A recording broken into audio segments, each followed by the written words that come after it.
What is going on, my Houston Texans family? Even though the season unfortunately came to an end on Saturday against the Kansas City Chiefs, the job's not done. We are looking forward to the 2025 season. Let me know in the comments down below because I have a question.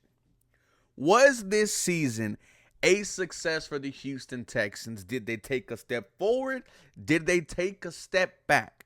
Now, the Houston Texans finished the season with 10 wins, exact record that they had last season. Another AFC South Division title back-to-back years.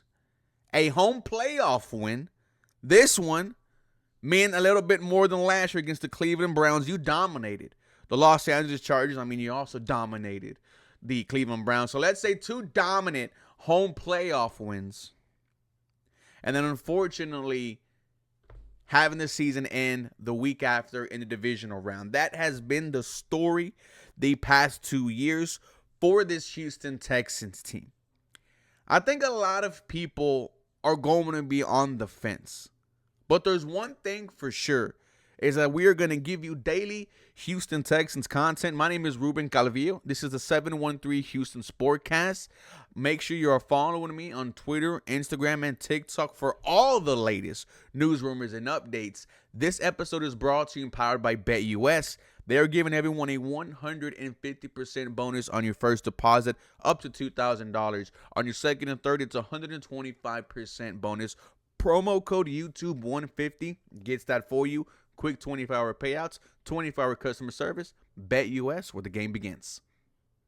Now, I think to answer that question, you got to go back to the offseason. How excited we were for this season and how excited I was. I myself said, this is the season that I've been waiting my entire life for. For anyone who says that we shouldn't have been excited coming into this year is just foolish. Because the Houston Texans, after an incredible year one, ended year two with the offensive rookie of the year in C.J. Stroud, the defensive rookie of the year, Will Anderson Jr., D'Amico Ryans, finalist for head coach of the year, Bobby Slowick, finalist for assistant coach of the year. So you felt like you had two great pieces on both sides of the ball, on the field and on the coaching staff. Well, you have it in 3 out of the 4. I'm not high on Bobby Slowick, and we'll talk about that in a second.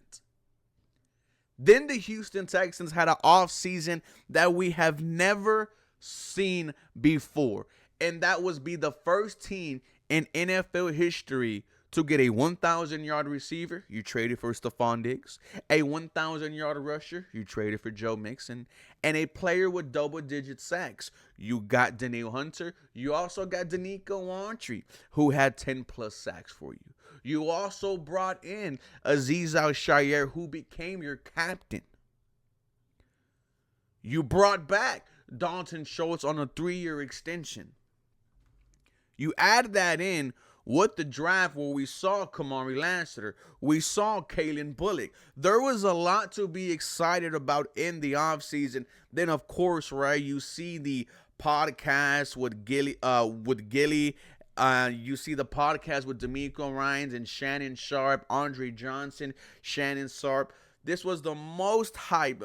C.J. Stroud, Micah Parsons. This was the most hype, the most buzz I've ever seen surrounded the Houston Texans for positive purposes. Then the season happened. Then quickly we found out two things. This defense under D'Amico Ryans is legit. And we found out quickly that this Houston Texan offense isn't what we thought it was going to be. And we saw signs early of struggles. And I'm looking at the offensive line here. Sunday Night Football against the Chicago Bears in the second half, their D-line took over. I go to the game against the Green Bay Packers, where you saw C.J. Stroud grab his helmet, throw it on the floor. I said right then and there, Houston, we have a problem, and you need to fix it before your offense struggles. Most importantly, your second-year quarterback struggles. And that's exactly what happened. The highest paid unit in the NFL, our O-line, was just god awful. There's no other way to put it.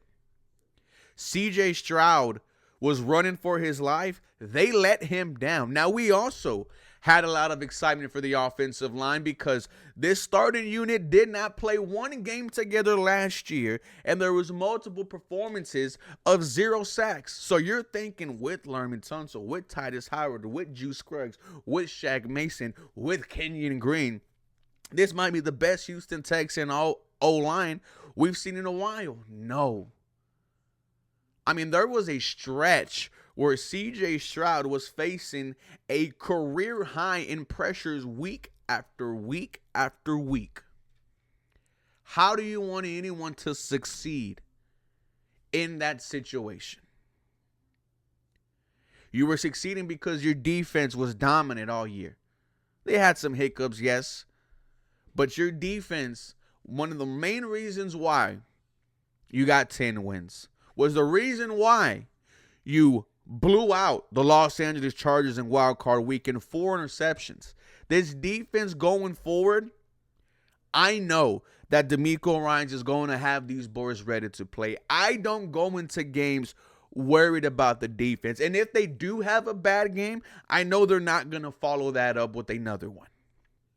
For the offense, though, it was a disease all year. I bring up the offensive line, how CJ Stroud was struggling.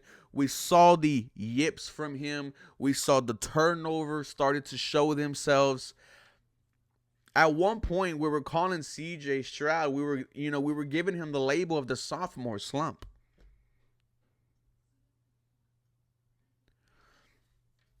You then look at what we were waiting for at the end of the season with the schedule, the 3 games in 10 days.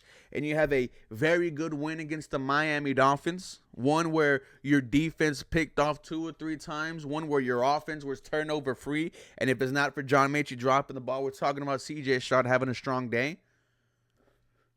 You follow that up with a good 2.5 quarters against the Kansas City Chiefs, and then the unfortunate injury to Tank Dell, where we saw it affect CJ Stroud, how emotional he was on the sideline, something Houston Texans fans still talk about today, how they didn't like that.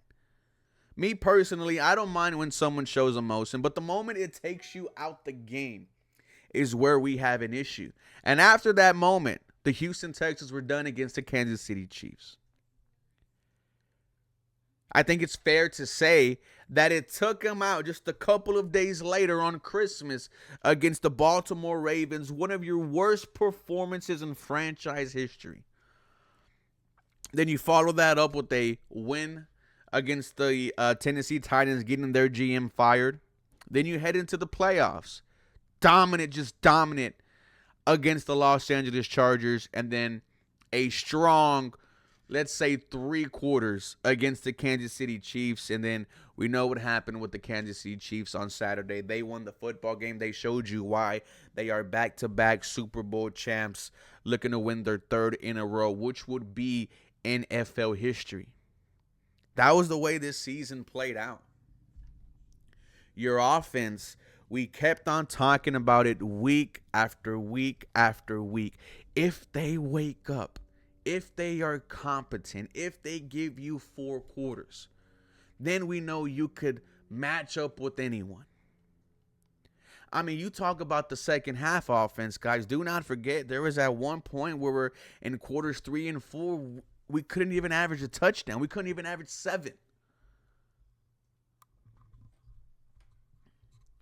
The offense was just an entire disaster. So when I look at the season as a whole, and I have the excitement in the beginning of the offseason, then I have a 10-7 season, and the 10-7 season, is riddled with good wins, close wins, games you should have won, the losses, good losses that you shouldn't have lost, right? Tennessee Titans, New York Jets, the one against the Detroit Lions where you pick Jared Goff off 5 times. Then you see the postseason, 1-1. But remember what I said in the offseason. It is AFC Championship or bust. So if you are asking me, Ruben, did the Houston Texans take a step back? I'm going to say no, but I'm going to also say they didn't take a step forward. To me, this season was not a success. My goals were AFC Championship, and I understand we were without Stephon Diggs. We were without Tank Dell. We were without Jalen Petrie. Maybe we're having an entirely different conversation with those players here. Maybe we are still in the dance. But no, we are in day 2 of the offseason. Well, since it's a Monday, day 1 business-wise of the offseason. And the only thing that you got to worry about, in my opinion, is the offense. Well, one, you need an OC. Do you bring back Bobby Slowick or not? Let me know in the comments down below if you're still watching. It gets very interesting the next few days what the Houston Texans are going to do. But I'm going to reiterate, man, I did not think this season was a success. Unfortunately, my goals were not met. And I'll hear I don't want to call them excuses, but I'll hear the reasons why you think it is considered a success. And I'll probably say that's fair, and I'll give you the nod. But for me personally, man, you had many opportunities this season to shock the world, to prove who you were against the Detroit Lions, against the Baltimore Ravens on Christmas, and, once again in Kansas City just 48 hours ago in the division around the playoffs. And you once again fell short. You are once again winless in round 2. Now the Houston Texans have to do it all over again. We got the draft in 94 days. We got free agency coming up in a couple of months. The content's going to be flowing. We knew that for sure. But ladies and gentlemen, let me know your thoughts and comments down below. For more Houston Texans content, follow me for more. Episode brought to you and powered by BetUS. You have a very blessed day and stay warm.